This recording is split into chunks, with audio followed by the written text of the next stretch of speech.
Perang dingin teknologi antara Amerika Serikat dan Tiongkok baru saja memasuki babak baru yang krusial. Amerika Serikat dan Australia menandatangani kesepakatan strategis besar-besaran yang bertujuan untuk memperkuat rantai pasokan mineral kritis dan rare earth, sekaligus mengurangi ketergantungan global pada Beijing.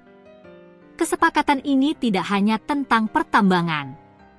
Ia menyentuh jantung Fakta Keamanan AUKUS yang mencakup pembangunan kapal selam nuklir. Presiden Amerika Serikat Donald Trump menegaskan pentingnya mineral ini sebagai alat geopolitik dengan mengancam Tiongkok kembali dengan tarif. Mengapa rare earth menjadi fokus utama? Apa kaitan antara pembangunan kapal selam nuklir AUKUS dengan tambang di Australia? Dan bagaimana investasi senilai AU$5 miliar ini akan membantu Australia lepas dari ketergantungan pemrosesan Tiongkok? Dalam 6 menit ke depan, kita akan bedah strategi Amerika Serikat Australia untuk membangun benteng pertahanan dan pasokan strategis di Indo-Pasifik. Ancaman geopolitik Tiongkok dan respon Trump. Pendorong utama kesepakatan ini adalah ketakutan Barat terhadap dominasi Tiongkok dalam rantai pasokan rare earth, sekumpulan 17 unsur kimia yang sangat vital untuk produksi teknologi modern, mulai dari smartphone, baterai, hingga sistem pertahanan canggih. Tiongkok secara historis menguasai pemrosesan mineral ini dan telah berulang kali memperketat kontrol ekspornya, berpotensi mengganggu produksi teknologi tinggi sekutu Amerika Serikat, termasuk kapal selam nuklir AUKUS. Presiden Trump menggunakan retorika yang jelas, menegaskan pentingnya mineral ini sebagai alat kekuatan. Pernyataan ini menegaskan bahwa mineral strategis adalah senjata diplomatik baru, dan Amerika Serikat harus memutus ketergantungan ini. Kerangka kerja AUKUS dan investasi strategis. Kesepakatan ini mengikat erat keamanan pertahanan dan keamanan ekonomi. Sekretaris Angkatan Laut, John Phelan, menjelaskan bahwa Fakta AUKUS akan memperjelas hubungan erat antara pembangunan kapal selam nuklir dan pengamanan pasokan mineral strategis. Kapal selam canggih membutuhkan rare earth dan mineral kritis.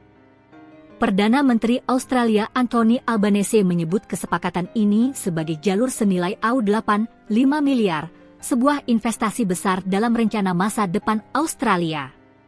Albanese menekankan bahwa tujuan kesepakatan ini bukan hanya menambang dan mengekspor bahan mentah, tetapi juga memastikan seluruh rantai pasokan menguntungkan sekutu.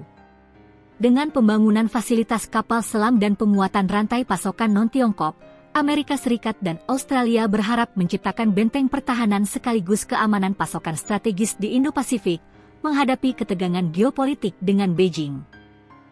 Tantangan Australia, cadangan melimpah, pemrosesan minimal. Australia adalah raksasa tidur dalam dunia rare earth. Negara ini memiliki cadangan rare earth terbesar keempat di dunia, dengan total sekitar 5,7 juta metrik ton, setara dengan sekitar 4% dari cadangan global.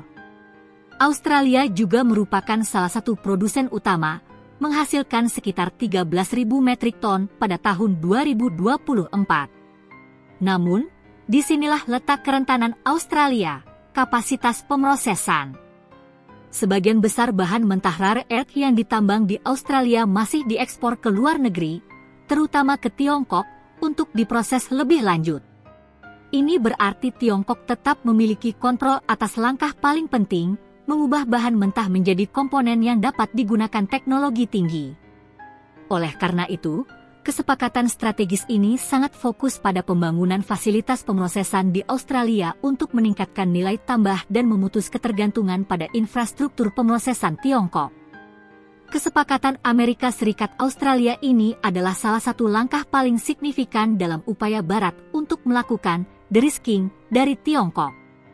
Ini menunjukkan bahwa aliansi militer seperti AUKUS kini diperluas untuk mencakup dimensi ekonomi dan rantai pasokan strategis.